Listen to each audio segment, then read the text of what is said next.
बुलेटिनच्या सुरुवातीलाच एक महत्त्वाची बातमी आहे। मुंबईतील पोलीस शिपाई विशाल पवार मृत्यू प्रकरणाला एक वेगळं वळण लागलंय। मृत्यूपूर्वी विशाल पवार यांच्या जबाबानुसार फटका गँगने त्यांना विषारी इंजेक्शन दिल्याचा आरोप करण्यात आला होता आणि यातच त्यांचा उपचारादरम्यान मृत्यू झाला होता। पण फटका गँग सोबत झालेली झटापट आणि विषारी इंजेक्शनची कथा बनावट असल्याचं तपासात समोर आलंय। मृत्यूपूर्वी विशाल पवार यांनी पोलिसांना दिलेल्या जबाबानुसार सायन माटुंगा स्थानकादरम्यान फटका गँगने त्यांचा मोबाईल हिसकावल्याचं त्यांनी सांगितलं होतं।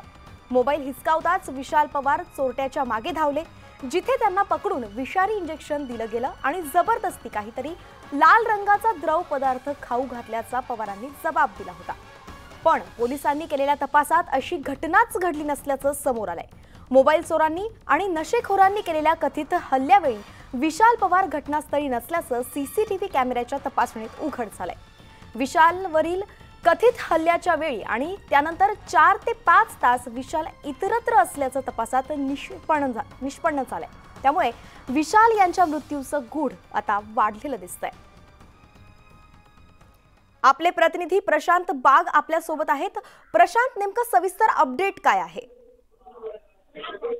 वैष्णवी, खरं तर विशाल पाटीलने त्याच्या मृत्यूच्या जबाबामध्ये जे सांगितलं होतं त्या थेरीवर पूर्णपणे पोलीस काम करत होते। अनेक टीम सुद्धा त्यासाठी नियुक्त करण्यात आल्या, पण त्याचबरोबर पॅरलल चौकशी जीआरपीची टीम सुद्धा करत होती आणि जीआरपीच्या टीम मध्ये या ज्या वेगवेगळ्या प्रकारच्या लोकेशनची माहिती विशाल पवारने दिली त्याचं सीसीटीव्ही चेक केलं तर त्या तपासणीमध्ये काही वेगळंच उघड आलेलं आहे।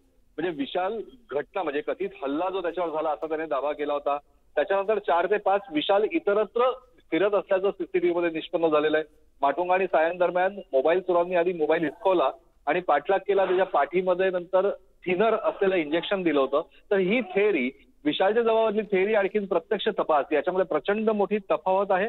या तफावत असल्यामुळे कॉन्स्टेबल विशाल पवारच्या मृत्यू घटनेला वेगळं वळण लागलंय। नेमका अशा प्रकारचा जबाब विशाल पवारनं का दिला, 4 ते 5 त्यानंतर तो अजून कोणकोणत्या ठिकाणी फिरत होता, याचाही आता तपास हा जीआरपी आणखी मुंबई पोलीस या दोघांनी संयुक्तरित्या सुरू केलेला आहे। या विषयामध्ये अनेक धक्कादायक घडामोडी घडत आहे आणि अनेक धक्कादायक माहिती काही वेळातच समोर येण्याची शक्यता नक्कीच मानली जाते। वैष्णवी, तर अशा प्रकारे विशाल पवार प्रकरणाला वेगळं वळण लागताना दिसतंय। जबाबामध्ये आणि सीसीटीव्ही मध्ये वेगळ्या घटना तफावत असल्याचं दिसतंय। धन्यवाद प्रशांत या सगळ्या सविस्तर अपडेटसाठी।